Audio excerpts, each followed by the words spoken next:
ಫ್ರಿಜ್ನಲ್ಲಿ ಇಟ್ಟ ಈ 13 ಆಹಾರ ಪದಾರ್ಥಗಳು ವಿಷವಾಗುತ್ತದೆ. ಹಾಗೆ ಮಾಡಬೇಡಿ. ಮಾಡಿದ ಆಹಾರ ಪದಾರ್ಥಗಳು ಉಳಿದಾಗ ಕೆಡದಂತೆ ಫ್ರಿಜ್ನಲ್ಲಿ ಇಡಲಾಗುತ್ತದೆ. ಈ ಅಭ್ಯಾಸವು ಕೆಲವು ಆಹಾರಗಳಿಗೆ ಒಳ್ಳೆಯದಲ್ಲ. ಅವುಗಳಲ್ಲಿ ವಿಷಕಾರಿ ವಿಷವನ್ನು ಉತ್ಪಾದಿಸುತ್ತದೆ. ಈ ವಿಷಕಾರಿ ವಸ್ತುಗಳು ತುಂಬ ಅಪಾಯಕರವಾದ ಕ್ಯಾನ್ಸರ್ ಕೋಶಗಳು ರೂಪುಗೊಳ್ಳುವ ರೀತಿಯಲ್ಲಿ ದೇಹಕ್ಕೆ ಹಾನಿ ಉಂಟುಮಾಡುತ್ತವೆ. ನಿಮಗೆಲ್ಲ ತಿಳಿದಿರುವಂತೆ ಕ್ಯಾನ್ಸರ್ ಒಂದು ಅಪಾಯಕಾರಿ ಕಾಯಿಲೆಯಾಗಿದ್ದು ಸಾವಿನ ದವಡೆಗೆ ತಳ್ಳುತ್ತದೆ. ಹಾಗಾಗಿ ನೀವು ಫ್ರಿಜ್ನಲ್ಲಿ ಇಡಬಾರದ ಆಹಾರಗಳು ಇವುಗಳೆಂದು ತಿಳಿದರೆ ನಿಮಗೆ ತುಂಬ ಆಶ್ಚರ್ಯವಾಗುತ್ತದೆ. ಕೆಲವೊಬ್ಬರು ಮನೆಯಲ್ಲಿ ಅನ್ನವನ್ನು ಹೆಚ್ಚಿಗೆ ತಯಾರಿಸುತ್ತಾರೆ. ನಂತರ ಉಳಿದ ಅನ್ನವನ್ನು ಫ್ರಿಜ್ನಲ್ಲಿ ಇಡುತ್ತಾರೆ. ಅನ್ನವನ್ನು 24 ಗಂಟೆಗಳಿಗಿಂತ ಹೆಚ್ಚು ಕಾಲ ಫ್ರಿಜ್ನಲ್ಲಿ ಇಡುವ ತಪ್ಪು ಮಾಡಬೇಡಿ. ಏಕೆಂದರೆ ಅನ್ನದ ಮೇಲೆ ಫಂಗಸ್ ಬ್ಯಾಕ್ಟೀರಿಯಾಗಳು ಬೆಳೆಯಬಹುದು. ಫಂಗಲ್ ಇನ್ಫೆಕ್ಷನ್ ಒಮ್ಮೆ ದೇಹದಲ್ಲಿ ಸೇರಿಕೊಂಡರೆ ಬೇಗ ಹೋಗುವುದಿಲ್ಲ. ಇಂಥ ಆಹಾರ ದೇಹಕ್ಕೆ ಸೇರಿಕೊಂಡರೆ ಮಾರಕ ರೋಗಗಳು ಉಂಟಾಗುತ್ತವೆ.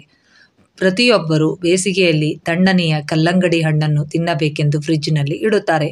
ಆದರೆ ಕಲ್ಲಂಗಡಿಯನ್ನು ಫ್ರಿಜ್ನಲ್ಲಿ ಇಡಬಾರದು. ಏಕೆಂದರೆ ಫ್ರಿಜ್ನಲ್ಲಿ ಇಡುವುದರಿಂದ ಹಣ್ಣಿನಲ್ಲಿರುವ ಉತ್ಕರ್ಷಣ ನಿರೋಧಕಗಳು ನಾಶವಾಗಲು ಪ್ರಾರಂಭಿಸುತ್ತವೆ. ಅಷ್ಟೇ ಅಲ್ಲ, ಅದರ ಬಣ್ಣ ಮತ್ತು ರುಚಿ ಕೂಡ ಬದಲಾಗುತ್ತದೆ. ಇನ್ನು ಜೇನುತುಪ್ಪವನ್ನು ಯಾವತ್ತಿಗೂ ಫ್ರಿಜ್ನಲ್ಲಿ ಸಂಗ್ರಹಿಸಬಾರದು. ಏಕೆಂದರೆ ಫ್ರಿಜ್ನಲ್ಲಿ ಇಡುವುದರಿಂದ ಜೇನುತುಪ್ಪದಲ್ಲಿ ಹರಳುಗಳು ರೂಪುಗೊಳ್ಳಲು ಪ್ರಾರಂಭವಾಗುತ್ತವೆ. ಅಂತಹ ಜೇನುತುಪ್ಪವನ್ನು ತಿನ್ನುವುದು ಆರೋಗ್ಯಕ್ಕೆ ಹಾನಿ ಉಂಟು ಮಾಡುತ್ತದೆ. ಜೇನುತುಪ್ಪವನ್ನು ಗಾಳಿಯಾಡದ ಜಾಗದಲ್ಲಿ ಗಾಜಿನ ಬಾಟಲಿಯಲ್ಲಿ ಸಂಗ್ರಹಿಸಿ ಇಡುವುದರಿಂದ ವರ್ಷಗಟ್ಟಲೆ ಕೆಡುವುದಿಲ್ಲ. ಕೆಲವೊಬ್ಬರು ಟೊಮೆಟೊ ಹಣ್ಣನ್ನು ಫ್ರಿಜ್ನಲ್ಲಿ ಇಡುತ್ತಾರೆ. ಆದರೆ ರೆಫ್ರಿಜಿರೇಟರ್ನ ತಂಪಾದ ಗಾಳಿಯಿಂದಾಗಿ ಟೊಮೆಟೊ ಹಣ್ಣುಗಳು ಒಳಗಿನಿಂದ ಕರಗಲು ಪ್ರಾರಂಭಿಸಿ ಹಾಳಾಗುತ್ತವೆ. ಹಾಗೆ ಹಾಳಾದ ಟೊಮೆಟೊಗಳನ್ನು ತಿನ್ನುವುದು ಆರೋಗ್ಯಕ್ಕೆ ಹಾನಿಕಾರಕ. ಕೆಲವೊಬ್ಬರು ಚಪಾತಿ ಹಿಟ್ಟನ್ನು ಕಲಸಿ ಫ್ರಿಜ್ನಲ್ಲಿ ಇಡುತ್ತಾರೆ. ಯಾವಾಗ ಬೇಕಾದರೂ ತೆಗೆದು ಚಪಾತಿ ಮಾಡಿಕೊಳ್ಳಬಹುದು ಎಂದು ಹಾಗೆ ಮಾಡುವುದು ತಪ್ಪು. ಹಿಟ್ಟಿಗೆ ನೀರು ಸೇರಿಸಿದಾಗ ಅದರೊಳಗೆ ರಾಸಾಯನಿಕ ಬದಲಾವಣೆಯಾಗುತ್ತದೆ. ಅದರಿಂದ ಹಿಟ್ಟು ಕಲಸಿದ ತಕ್ಷಣ ಮಾಡಬೇಕು. ಹೀಗೆ ಫ್ರಿಜ್ನಲ್ಲಿ ಇರಿಸಿದಾಗ ಅದರಲ್ಲಿರುವ ಕಿರಣಗಳು ಹಿಟ್ಟಿಗೆ ಸೇರಿಕೊಂಡು ಹಿಟ್ಟು ಕಪ್ಪು ಬಣ್ಣಕ್ಕೆ ತಿರುಗುತ್ತದೆ ಮತ್ತು ಚಪಾತಿ ಗಟ್ಟಿಯಾಗಿ ಜೀರ್ಣಿಸಿಕೊಳ್ಳಲು ಸುಲಭವಾಗುವುದಿಲ್ಲ. ಈರುಳ್ಳಿ ಮತ್ತು ಬೆಳ್ಳುಳ್ಳಿಗಳನ್ನು ಕೆಲವರು ಫ್ರಿಜ್ನಲ್ಲಿ ಇಡುತ್ತಾರೆ. ಆದರೆ ಈರುಳ್ಳಿ ಮತ್ತು ಬೆಳ್ಳುಳ್ಳಿಗಳು ಫ್ರಿಜ್ ತಂಪಿಗೆ ಮೆತ್ತಗಾಗಿ ಸತ್ತಂತಾಗುತ್ತವೆ. ಅವುಗಳಿಗೆ ಯಾವಾಗಲೂ ಒಣ ಹಾಗೂ ಗಾಳಿಯಾಡುವ ವಾತಾವರಣ ಇರಬೇಕು.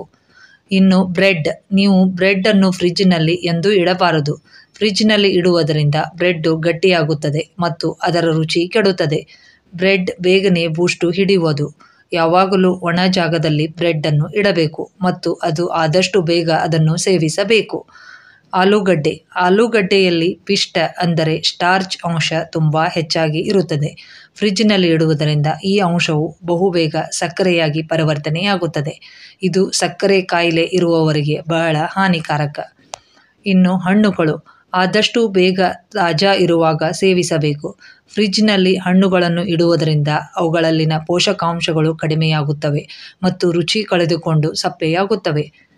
ಈ ಮಾಹಿತಿ ನಿಮಗೆ ಇಷ್ಟವಾದರೆ ಲೈಕ್ ಮಾಡಿ, ಶೇರ್ ಮಾಡಿ, ಸಬ್ಸ್ಕ್ರೈಬ್ ಮಾಡಲು ಮರೆಯದಿರಿ. ಎಲ್ಲರಿಗೂ ವಂದನೆಗಳು. Thank you so much.